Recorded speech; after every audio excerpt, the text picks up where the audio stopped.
Hello everyone, I'm here to show you how to do some retrofits on my new Model 3 Performance 2024, and I just picked it up about 30 minutes ago. It's this nice, sweet beauty right here.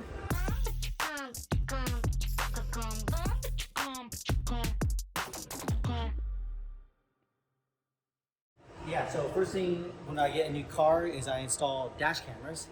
Even though the Tesla has dash cameras, you should always use external because there's a wider field of view, better quality, and also it records audio if you really want that. But it's just good to have, and of course, we're in the state of California, in the Bay Area, and there's a lot of crazy drivers out there. So let's go over that. I-12 High Endurance. They're actually pretty cheap. I got it for like 40 bucks. All right, and then we have a new adapter. And we have two of these cameras. Look at that. Oh, so these are what you're installing today? These are what we are going to be installing. These beauties, these sweet beaut. Yeehaw! Tripping. What's in the box? What's in the box? Yep, there's a camera, some foam packaging. So yeah, there's also this thing that's pretty cool.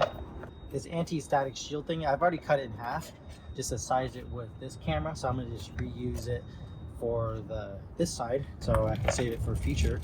Essentially what it does is it allows you to mount it onto the windshield and easily remove it when you want to for later. Oh, it does come with a little cigarette lighter. The power to dash camera comes with 2 ports, USB-A. I'm not going to use this, I have my own that I use, so. But I have the USB hub, most important. I think this is probably a 7-foot cable, a little longer. Oh yeah, and then some other tools that comes with. A little pry tool right here, a regular USB type A to C instruction manual, and it comes with some extra spare VHB. So what I will end up doing is we're gonna pre-sight the camera. So we'll align the camera to where it needs to be so everything is straight, and then we'll figure out where we want to gauge this sticky thing. We want to have enough surface area so the camera doesn't fall off, but also make it easy when I put my fingernail or a little blunt object in here, like semi-blunt sharp, that we can remove this off easy enough. I'll show you how to do all that stuff. Yeah, so first thing is we want to remove this protective coat right here, this little thing from the lens. Oh yeah, use a razor, that's way better. Not a razor, this is a soft pen. Okay, so what we need to do is we gotta start routing power so we can get the camera up and running, and then I'm gonna have to set up the Wi-Fi. Oh yeah, one thing I told you, remember the cigarette lighter? It's at the very bottom over here. Can I even see it? Yeah, right there. Oh my god. If you stick your finger, you'll get electrocuted. Yeah, right, dude. What's the most expensive camera you can get? For this brand, $220. And what's so great about it?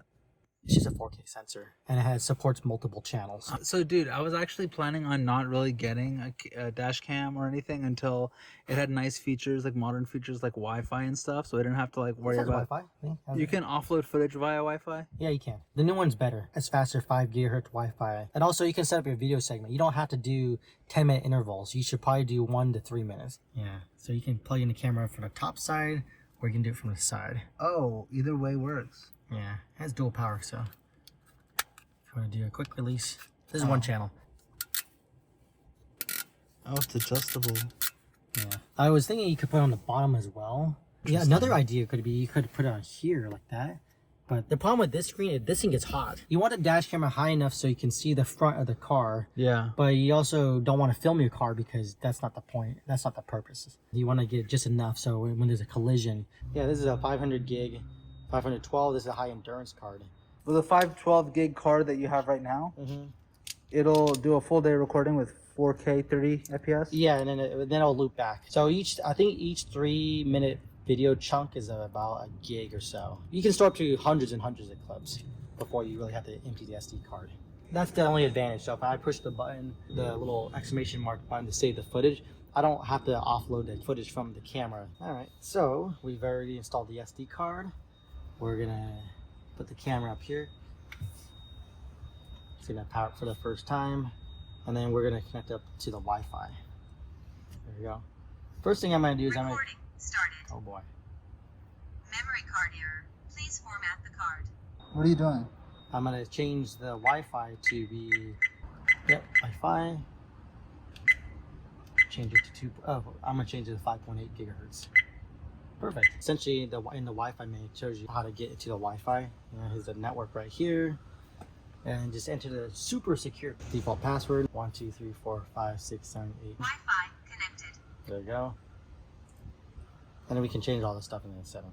Time synchronization is nice because it's going to sync up with the correct time on the phone. All right, so now we have this thing. We're going to use this thing to kind of pre-sight the camera. So there should be a minimum of space that you want. You don't want too skinny of an anti-static, but you want to have enough so it's strong. Otherwise, you're going to end up falling off. So to prevent getting air bubbles in it, you want to start from one edge and then work your way to the other. Yeah.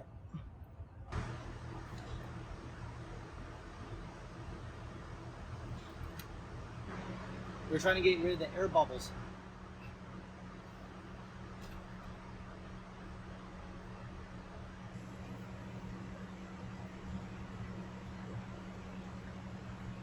And look at Randy Orton slithering. Watch out, watch out, watch out, watch out! Dude, just use some duct tape. It'll stick better. No, I don't need to use that. I'm actually not sticking it fully because I'm actually still adjusting the camera. There's actually an app for this. Yeah, so you can see the camera right here. See?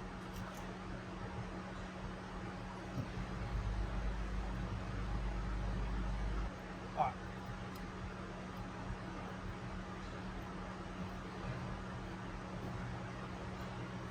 Whew.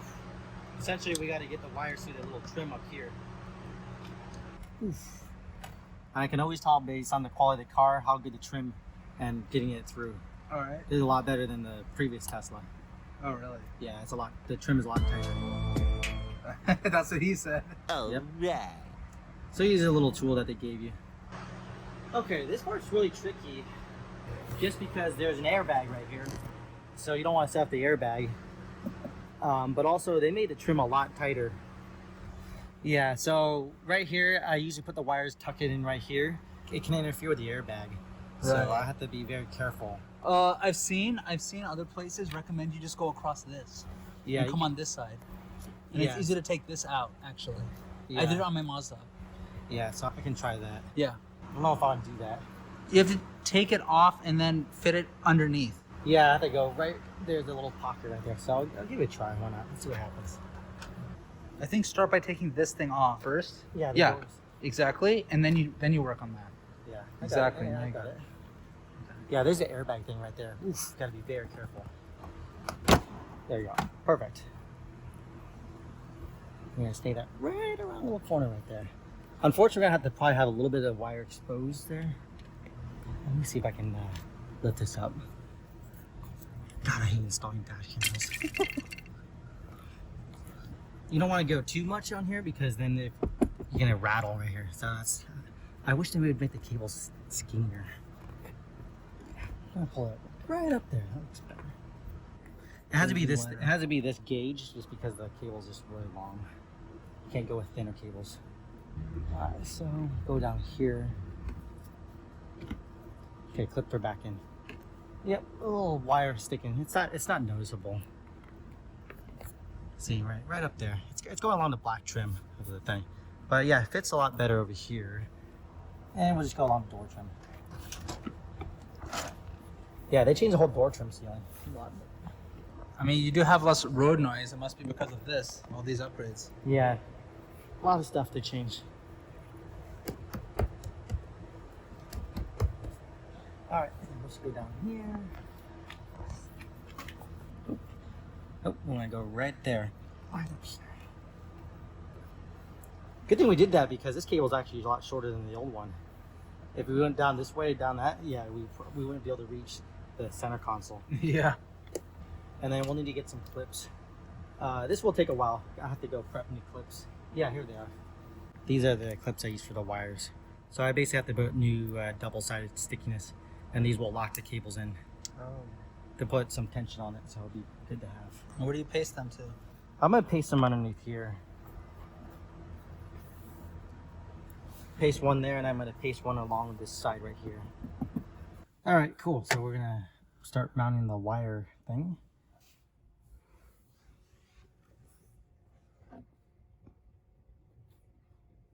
And then I'm gonna set up another one.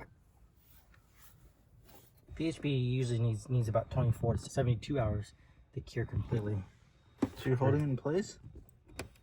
No, it gets about 80% of its bond in the 30 seconds you hold it for. And then what about the remaining 20%? That's overtime. It takes about 72 hours. Essentially, I place these in strategic parts locations so it's out of the way from the passenger and the driver's side. I wish I could hide underneath the thing, but I don't have a choice. Okay, and then the last one on this side. Do you have a ruler or something flat? A flat edge? Something? A box? Line it up with a box. We use this nice little dessert right here. That's flexible. Oh, I need to move it up another millimeter. That's a good idea. Alright, yep, that's good enough. Close enough. Alright, so we gotta hide the wire in here. Go underneath behind. You can't even put your finger behind this thing and lift it up. It's like bolted solid. Alright, well, I guess I'll have to put a couple clips then. Oh, there it is. I found a little section. I'm gonna hook the wire right underneath. You got it? Yeah, I got the two corners. And you're tucking it into something? I'm tucking it both corners over here. And there's a wire that's kind of loose right here. So I'm gonna use another clip. We'll use two for redundancy. Dude, you're just being redundant. Well, hey, it's gotta last years. Also, I don't want wires that are dangling down. Especially on the driver's side. That's super important. Well, this is the passenger side. Yeah, so still follow the same principles of excellence.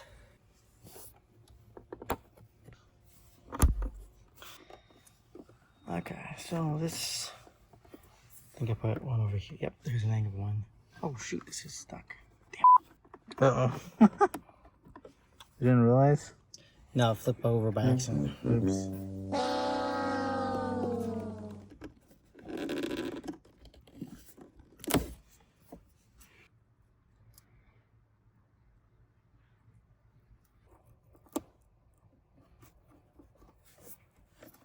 Yeah, this looks good.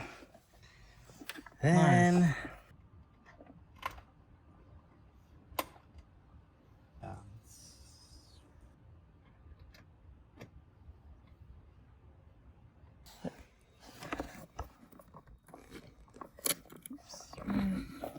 I'm kind of just Yeah, guessing. exactly. Cool, cool, cool. Yep, there we go. That's pretty much it. Designed out of wires. Yeah, okay. Oops. Yeah, that's how you install a dash cam. Looks awesome. Whew. Alright. That was a lot of work. Oh no! Yep, that's me. You're probably wondering how I ended up in this situation.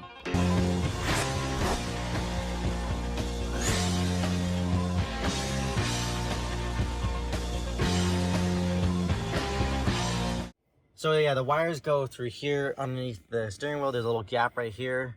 And then I use cable clips that I have VHB on there. And then they're attached to this leather part, this faux leather. There's one right there. There's one right there.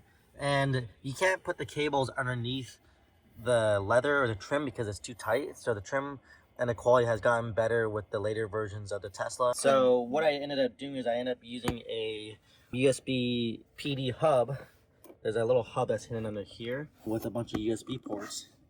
Yeah, please. And I used a flat-ended USB cable, USB-C cable right here. So it's a flat ribbon cable.